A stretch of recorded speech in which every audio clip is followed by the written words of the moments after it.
Hi, magandang umaga. Nandito po tayo ngayon sa Honor Concept Store dito sa SM Dasmariñas. Upang tingnan ang pinakabagong tablet ng Honor brand. Ito yung Honor Pad 9.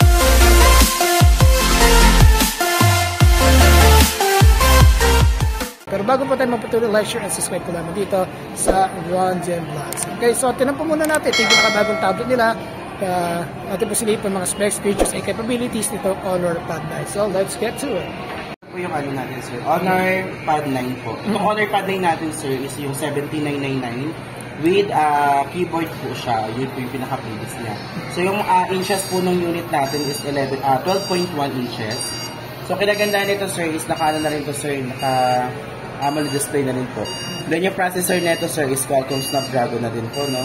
6 Gen 1. So kung gagamitin siya for gaming po, yan po nakalagay naman dito, Snapdragon 6 Gen 1. Then, yung RAM niyan sir is 8GB RAM, tapos meron siyang Honor RAM Turbo na 8GB RAM din. So, 16GB RAM po siya. Then, yung internal memory niyan sir is 256 po.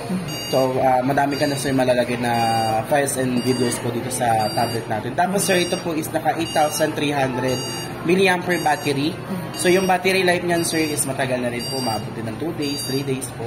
Tapos sir, itong unit natin is naka 35 watts na. So, Type-C na rin po siya. So, yung body niya dahil, metal body yan sir.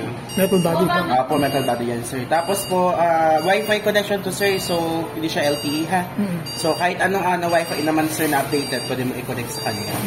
Then, hotspot po, mas okay din po sa kanya. Then, kinagandaan pa yan sir, pwede mo siyang gamitin for work. So, pwede mo siyang gamitin sa mga WPS, yung mga multi-collaboration sir, like kunwari gusto mo mag-open ng mga applications sabay-sabay, pwede naman po. So meron tayong tinatawag na split po, no? Sir. So ilang taon na po ba yung gagamit sir? Mga 17. 17 sir. So kung marami siya talagang ginagawa, pwede nyo pagsabay-sabay yung sir, mga application na yan. So, yun lang naman sir. Okay. Multitasking pwede yes, pala? Yes po, multitasking po pwede sa kanya. Tapos yun nga po sir, mataas yung battery life mo. So, application sir, Play Store, meron siya. 120 Hz refresh rate po siya. Tapos meron siyang voice enhancement. So, kung gusto mo siya sir, i-adjust, pwede naman po. Nasa settings naman po yung lahat. Pag manonood ka ng movie dyan, anong kaya niya? Movie sir, nakaano naman ito diba? 2K full good display ba? Ayun. 2.5K? 2.5K.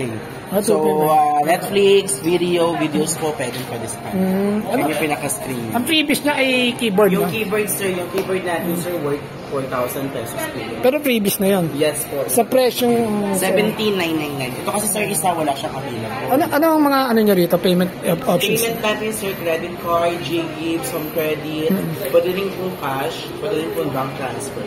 Sa mga gustong tumingin ito, invite nyo lang dito sa SM Das. Yes po, dito lang sa SMS. Hanapin ka? Hanapin lang ako, sir, Christian. Christian. Abilita. Okay, nice to meet you. Okay, nice to meet you, Christian. Okay, sige. Okay, yun po si Sir Christian. Dinemonstrate niya sa atin ang Honor Pad 9. Punta lamang po kayo rito sa kanilang concept store sa SM Dasma. Makapagkabil kayo ng mga exclusive freebies gaya ng keyboard. Yes po. 4,000 pesos na keyboard. Kasama, hindi na kayo lugi dito. Parang na rin kayo may laptop nito. Okay, so hanapin na po si Christian at mga friendly sa dito sa Honor Concept Store sa Cyber Zone ng SM City Dasmariñas. And thanks again for watching. I will see you on my next video and in my next vlog. Okay, take care and God bless. Bye.